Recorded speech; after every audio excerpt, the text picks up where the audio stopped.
Reading and listening practice. The boy who never gave up. Graded reader. Learn English. Hello and welcome. I'm so happy you are here today. This lesson is designed for learners who want to improve their English through storytelling. Whether you are just starting or already at an intermediate level, you can follow the words on the screen and hear how they sound in natural English. Today we continue the journey of Daniel Tran, the boy from a small fishing village who refuses to let poverty and hardship stop him from chasing his dreams. In this part, we follow what happens after he receives the small illustrated dictionary that changes the way he sees the world. That night, after the tourist gave him the little dictionary, Daniel could hardly sleep. He lay on his thin bamboo mat, turning the book over in his hands, feeling its weight as if it were a treasure chest. By the dim light of the oil lamp, he flipped through its pages again and again, sounding out the strange words, matching them with the pictures.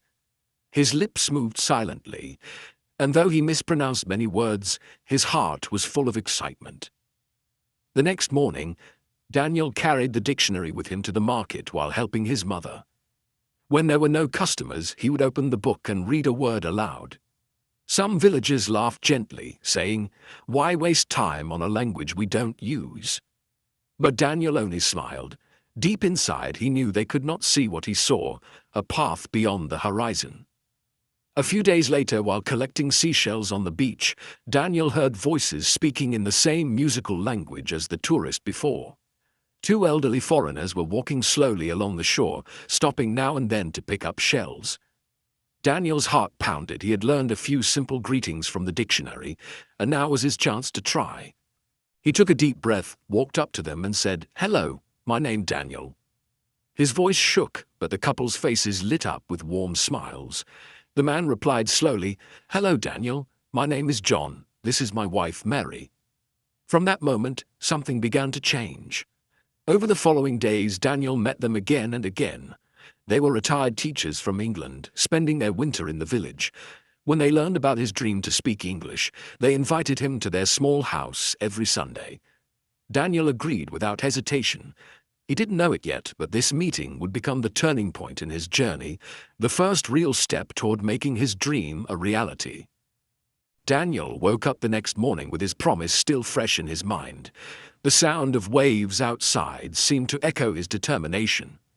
He reached for the small illustrated dictionary, holding it as if it were the key to another world. Slipping it into his pocket, he stepped out into the cool, salty air.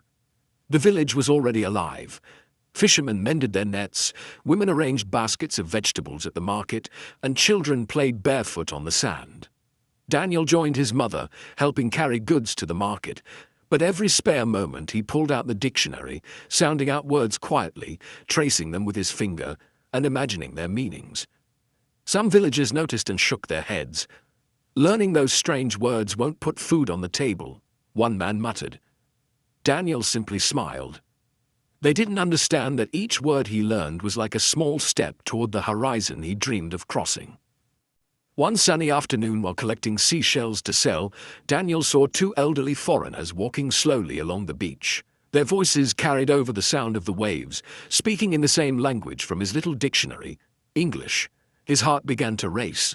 He hesitated for a moment, then gathered his courage. Approaching them, he said, "Hello, my name's Daniel." His voice trembled slightly, but his eyes shone with determination. The man looked up with a warm smile. "Hello, Daniel. My name is John. This is my wife, Mary." Daniel understood only a few words, but he felt an instant connection. Over the next few days, they met again on the beach. John and Mary, retired teachers from England, were spending the winter in the village. When they heard about Daniel's dream, they invited him to their small rented house every Sunday afternoon. Daniel's heart leapt. This was the opportunity he had been waiting for. He knew it would not be easy, but with their help, his dream of crossing the horizon no longer felt like a distant wish. It felt like a journey that had already begun. Daniel arrived at John and Mary's small rented house for his first lesson, feeling both nervous and excited. The walls were painted a soft cream, and the scent of freshly brewed tea drifted from the kitchen. On a wooden table in the living room lay a neat stack of books, notebooks, and pencils, things Daniel rarely saw in his own home. Mary greeted him warmly and invited him to sit by the window where the afternoon light streamed in. John began by pointing to simple objects in the room: a chair, a cup, a book. Daniel repeated each word carefully, trying to copy their pronunciation. Sometimes he stumbled, and John would patiently correct him, encouraging him to try again until he got it right. They used gestures, drawings, and even seashells from the beach to make the words clear. "Shell," Mary said, holding one up. "Shell," Daniel repeated, his voice growing steadier each time. They laughed together when he accidentally mixed up ship and sheep, and John explained the difference with a quick sketch in his notebook. After an hour, Daniel's head felt full, but he was thrilled. He had learned more in one afternoon than in months of studying alone with his little dictionary. Before he left, Mary handed him a small exercise book and said, "Write one new word every day and practice saying it out loud." Daniel took the advice seriously. Each evening, after finishing his chores, he sat at the small wooden table in his family's kitchen, writing new words in careful letters. His younger sister Mai often sat beside him, copying the words into her own notebook. The two of them would practice together, turning it into a game. Weeks passed, and Daniel's vocabulary grew. He could now greet people, describe the weather, and talk about the sea. More importantly, he began to feel less afraid of speaking, even when he made mistakes. John and Mary often told him, "The only real mistake is giving up." The lessons became a bright spot in Daniel's week. Walking home from their house one Sunday, he realized that his dream no longer felt like a distant fantasy. It was slowly, steadily becoming real. One word, one sentence, one conversation at a time. As the months passed, Daniel's confidence in English began to grow. He could now greet the tourists who visited the beach and even hold short conversations about the weather, the sea, or his village. Sometimes they would smile in surprise, amazed to hear such clear English from a boy in a remote fishing village. One afternoon, John told Daniel about a small English speech contest that would be held in the nearby town. "You should enter," he said with a grin. Daniel froze. The idea of speaking in front of strangers filled him with both excitement and fear. But Mary added gently, "It's not about winning, Daniel. It's about trying. You've learned so much. You should share it." That night, Daniel lay awake, staring at the wooden ceiling of his small room. His mind kept bouncing between hope and doubt. Could he really stand in front of an audience and speak in English? What if he forgot everything? What if they laughed at him? Still, the thought of backing down felt worse than the fear itself. The next morning he told John and Mary, "I will join." They beamed with pride. Together, they began preparing his speech, a short story about life in his village. Daniel practiced every day after his chores, standing by the shore and speaking over the sound of the waves. He memorized each sentence, worked on his pronunciation, and learned to pause and smile. When the contest day came, Daniel traveled to the town for the first time in months. The hall was bigger than he expected, filled with students in neat uniforms and teachers sitting at a long table.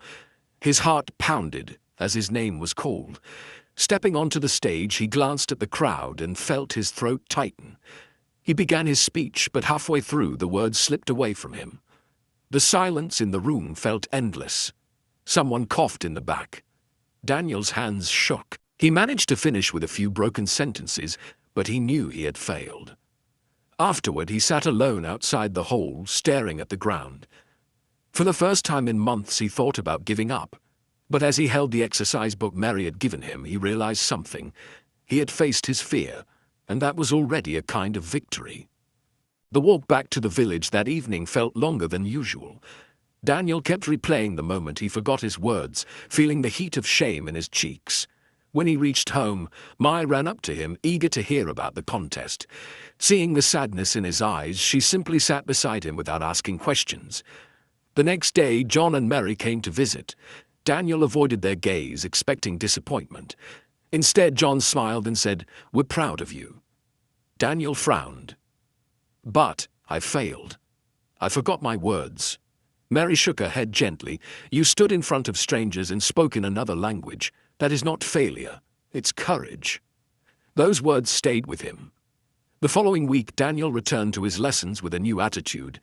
He no longer aimed for perfection, he aimed for progress. Whenever he stumbled over a word, he laughed and tried again. Slowly, he began to realize that mistakes were not enemies, they were teachers. One afternoon, while practicing by the shore, Daniel met a group of foreign backpackers who had come to see the fishing boats.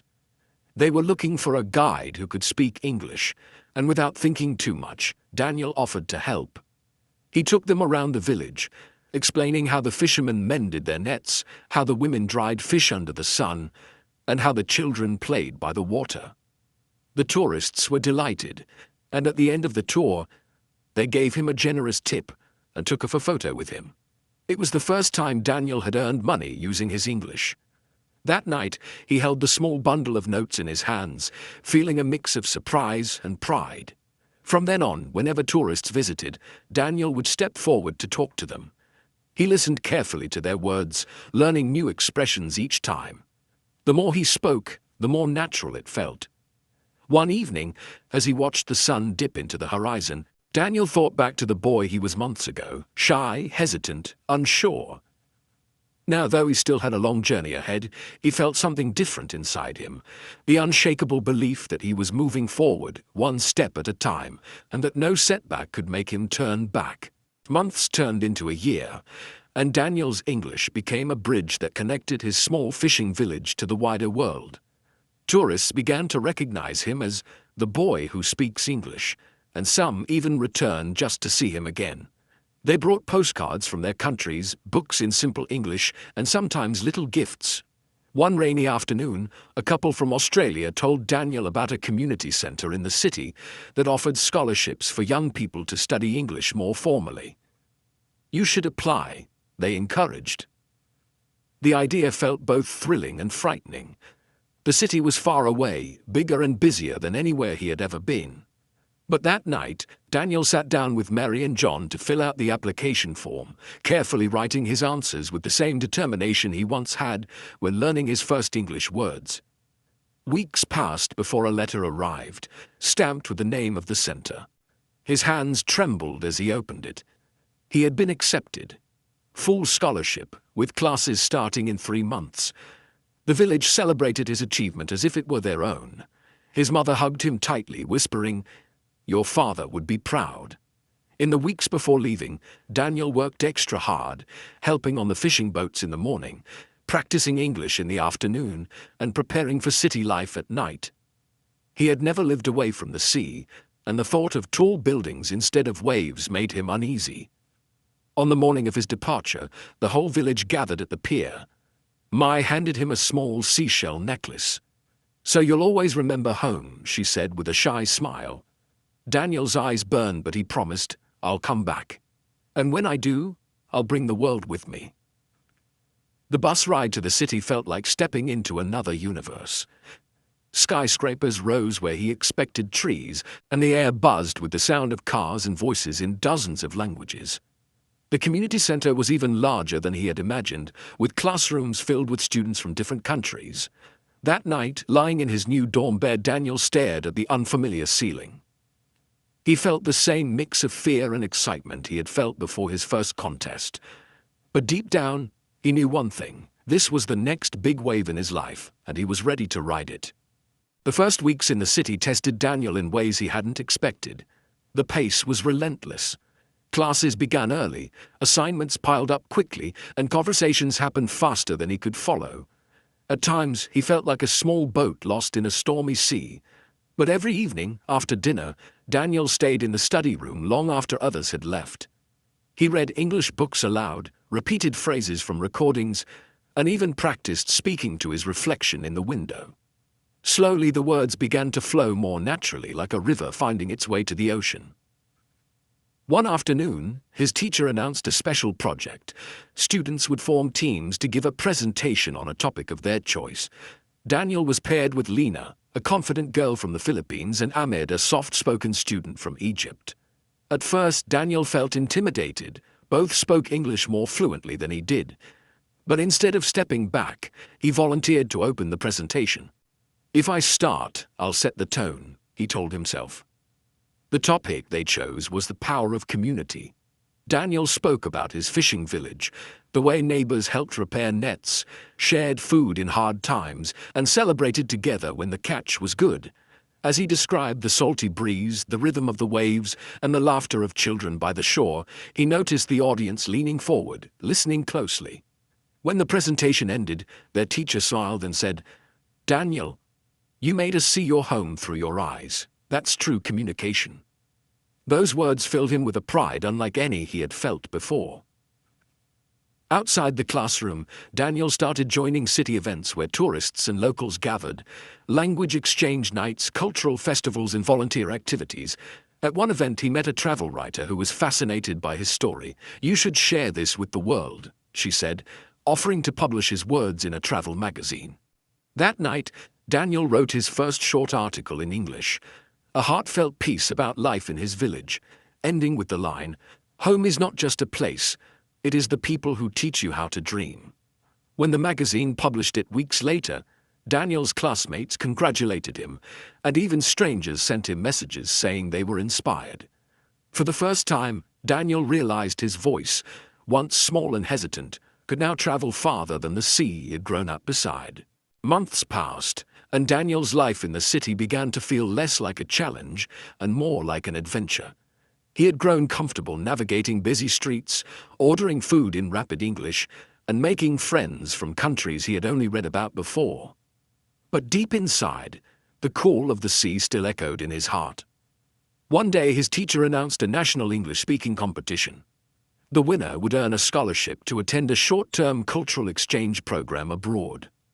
Daniel's heart pounded. This was the kind of opportunity he had dreamed about since he was a boy, staring out at the horizon. Preparation was intense. Every evening Daniel stayed up late rehearsing his speech, shaping every sentence with care. He chose a topic that meant the most to him, chasing waves, chasing dreams. In it, he compared learning English to riding the unpredictable waves of the ocean, sometimes smooth and joyful, sometimes rough and demanding, but always worth the effort.